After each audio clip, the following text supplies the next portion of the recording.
சாதாரண மனிதர்கள் என்னென்னவோ கேட்கிறார்கள். அவர்கள் கேட்ட அனைத்திற்கும் அவர் பதில் சொல்லுகிறார். அதுதான் ப்ராஃபெட் என்கிற கவிதை நூலாக வடிவம் பெறுகிறது.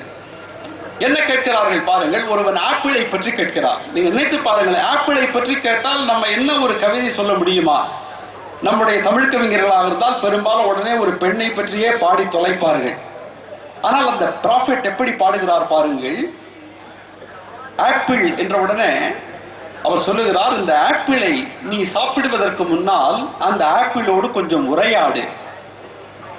அந்த ஆப்பிளோடு உரையாடு. அந்த ஆப்பிளிடம் சொல், உன்னுடைய செழுமை என்னுடைய உடலில் தெரியட்டும், உன்னுடைய இனிமை என்னுடைய நாவிலே தவழட்டும், உன்னுடைய பெருமை என் கண்களிலே ஒளிரட்டும் என்று நீ சாப்பிடக்கூடிய ஆப்பிளிடம் உரையாடி விட்டு அந்த ஆப்பிளை சாப்பிடு, நீயும் ஒரு ஆப்பிளை போல் ஆவாய் என்கிறார் அவர்.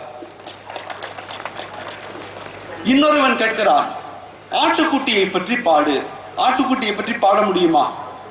நிச்சயமாக என்னால் முடியாது. ஏன்னா நான் ஒரு சுத்த சைவம். அசைவமாக இருந்தாலாவது ஆட்டுக்குட்டியை பற்றி பாடலாம். ஆட்டுக்குட்டியை பற்றி பாடு என்று கேட்கிறார். என்ன ஆட்டுக்குட்டியை பற்றி என்ன பாட முடியும்? அவர் கலீல் கிப்ரான் சொல்லுகிறார், அந்த ஆட்டுக்குட்டியை நீங்கள் வெட்டி தின்பதற்கு முன்னால் அந்த ஆட்டுக்குட்டியிடம் சொல்லுங்கள், ஏ ஆடே, உன்னை விட நான் வலியவன், எனவே நீ எனக்கு உணவானாய், என்னை விட வலியவனுக்கு நானும் உணவாவே என்று சொல். எப்படி என்ன? அதாவது ஒரு ஆட்டுக்குட்டியை பாட முடியுமா இப்படி? குழந்தையை பற்றி கேட்கிறார்கள். குழந்தைக்கு சொல்றாரு, அதை ஆங்கிலத்திலே சொல்லிவிட்டு தமிழிலே சொல்லுகிறேன். வெகுகாலம் அந்த கவிதை நூலை நான் மொழிபெயர்க்க வேண்டும் என்று நான் முயற்சி செய்து கொண்டே இருந்தேன். என்னால் முடியவே இல்லை. ஏன்னா எனக்கு அதுல ஒரு நிறைவே வரவில்லை. அதனால் அதை பாதியிலே நிறுத்திவிட்டேன். சமீபத்திலே ஒரு நண்பர் அதை மொழிபெயர்த்தார். அதனால் அந்த மொழிபெயர்ப்பை வெளியிட்டு என்னுடைய ஆதங்கத்தை நான் தீர்த்துக் கொண்டேன். குழந்தையை பற்றி கேட்கிறார்கள். குழந்தையை பற்றி சொல்லுகிறார், your children are not your children, they are the sons and daughters of life's longing for itself.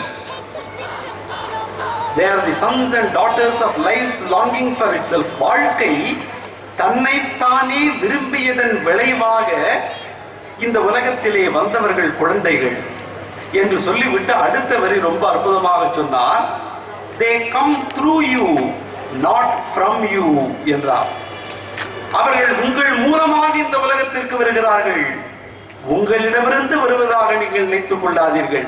நமக்கு வீட்டில் எழக்கூடிய எல்லா பிரச்சனைகளுக்கும் காரணமே நம்முடைய குழந்தைகள் நம்மிடமிருந்து வந்தவர்கள் என்றுதான் நினைப்பதனால்தான் அவர்கள் நம் மூலமாக இந்த உலகத்திற்கு வந்திருக்கிறார்கள், அவர்களுக்கு உரிமைகள் உண்டு என்பதை நாம் உணர தவறிவிட்டோம். அதான் காரணம். வரலாறு இன்றைக்கு வரலாறுக்கு